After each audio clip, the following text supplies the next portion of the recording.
আমাদের এসে দাঁড়াতে হয়েছে। যে বিষয় নিয়ে আসলে আমাদের দাঁড়াবার কথা ছিল না, কারণ এই বিষয় নিয়ে লড়াই করে জীবনকে বাজি রেখে আল্লাহর দ্বীনকে প্রতিষ্ঠিত করে শিরক বিদআত মুক্ত সমাজ গড়েছিল হাজী শরীয়তুল্লাহ রহমাতুল্লাহ আলাইহি। হাজী শরীয়তুল্লাহ রহমাতুল্লাহ আলাইহির অন্যতম এক আন্দোলনের মধ্যে ছিল শিরক বিদআত মুক্ত আন্দোলন। কিন্তু আমরা ব্যর্থ হবার কারণে আমার বাড়ির পাশে, আমার চারপাশে এই শিলাচরে এক বট গাছ হবে, বট গাছের সাথে আমাদের কোনো দুশ্মনী নাই। গাছ তো ভালো, আমরা বলি বেশি করে গাছ লাগাও, কারণ গাছ দিয়ে মানুষ স্বস্তি পাবে, ছায়া পাবে। কিন্তু সেই গাছকে কেন্দ্র করে কোনো ভণ্ড, সেই গাছকে কেন্দ্র করে কোনো ভণ্ড যদি সেখানে শিরক বিদআতের আখড়া করবে, তাহলে অন্তত এটা আপনারা মেনে নিলেও আমি হাজী শরীয়তুল্লাহর বংশের সন্তান হিসাবে মেনে নিতে পারি না। এজন্য লম্বা বড় বক্তব্য দিব, গরম বক্তব্য দিব সেজন্য দাঁড়াই নেই।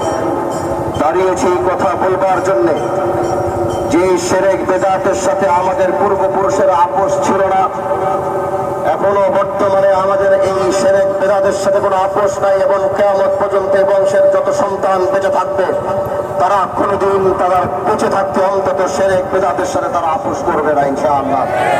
এজন্য আমার বার্তা হচ্ছে, শিলাচরের মানুষ, আপনাদেরকে আমরা ভালোবাসি, আপনাদেরকে আমরা মহাব্বত করি, কিন্তু সেই মহাব্বত আর ভালোবাসার জায়গাটুকু যদি আপনারা রাখতে চান, তাহলে যেই বট গাছ কেন্দ্রিক যেই শিরক বিদআতের আখড়া এখানে জমেছে, আমরা আইনকে শ্রদ্ধা করি, আমরা রাষ্ট্রকে শ্রদ্ধা করি।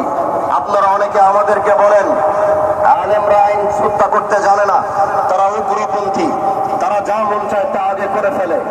তাহলে যদি আজকে আল্লাহ আমাদেরকে সেই শক্তি দিয়েছিল, আমি এখানে দাঁড়িয়ে বলছি, আজকে আল্লাহ আমাদেরকে সেই শক্তি দিয়েছিল, এই শক্তি দিয়ে বটগাছকে এখান থেকে উঠে বুড়িগঙ্গা নদীতে ফেলে দেওয়ার বা পদ্মায় ফেলে দেওয়া আমাদের জন্য 1 মিনিটের বিষয় ছিল না।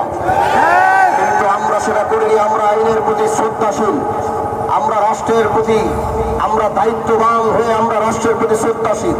তারা আমাদেরকে কথা দিয়েছে, আমরা তাদের কথা রেখেছি। আমাদের এখানে হুজুর আছেন, চৌদ্দবনী বিশ্ব হুজুর আছেন, আমাদের শিবচরের আকরাম চাচা আছেন, এবং উলামায়ে কেরাম এখানে আছেন।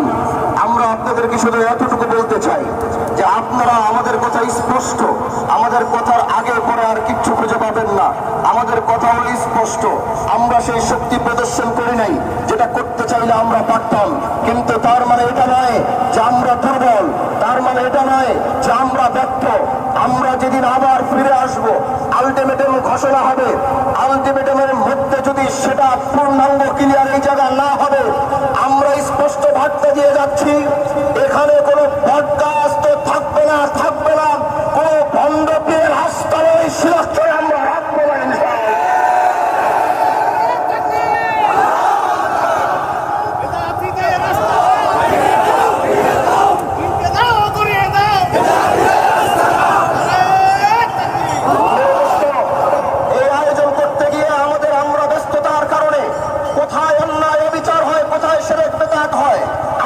সচক্ষে গিয়ে হয়তো দেখতে পারি না, কোন মাধ্যমে আমাদের কাছে খবর আসে।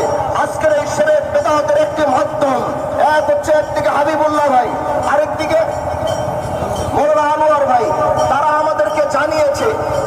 মৌলানা মিজান ভাই আছেন। আমি স্পষ্ট বার্তা দিচ্ছি, আমার কথা শুনে রাখবেন। একটা কথা স্পষ্ট, আগের বাংলাদেশ আর আজকের বাংলাদেশ কিন্তু এক নয়। আগের বাংলাদেশের সাথে এই বাংলাদেশ মিলালে কিন্তু হবে না। আমরা এখান থেকে যাবার পরে এলাকার কোনো পাতি নেতাকে নিয়ে, এলাকার কোনো বড় বড় ব্যক্তিদেরকে নিয়ে, এলাকার মেম্বার চেয়ারম্যানদেরকে নিয়ে, এলাকার পাতি নেতাদেরকে নিয়ে যদি কেউ এই ব্যক্তিগুলোকে কেউ হুমকি দিবে, তাদের সাথে কেউ বাজারে খারাপ ব্যবহার করবে, চায়ের দোকানে তাদেরকে হুমকি ধুমকি দিবে, যেই দোকানে হুমকি দেওয়া হবে ইনশাআল্লাহ সেই দোকান আমরা বন্ধ করে দেব। যেই জায়গায় বসে তাদেরকে হুমকি দেওয়া হবে সেই জায়গায় এনে তাদেরকে জুতা পিটা করা হবে। যদি কারো বাপের বেটা থাকে তাহলে আমাদেরকে এসে আপনারা আটকাবেন।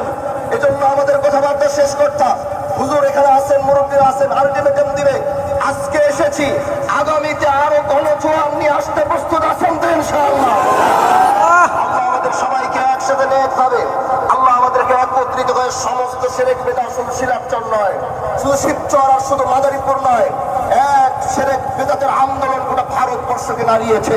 আমরা তো মরে যাই নাই, শুধু আপনাদের ভালোবাসা চাই, আপনাদের মহব্বত চাই, আপনাদের ছায়া চাই, যে একটু ভালোবাসুন আমাদেরকে।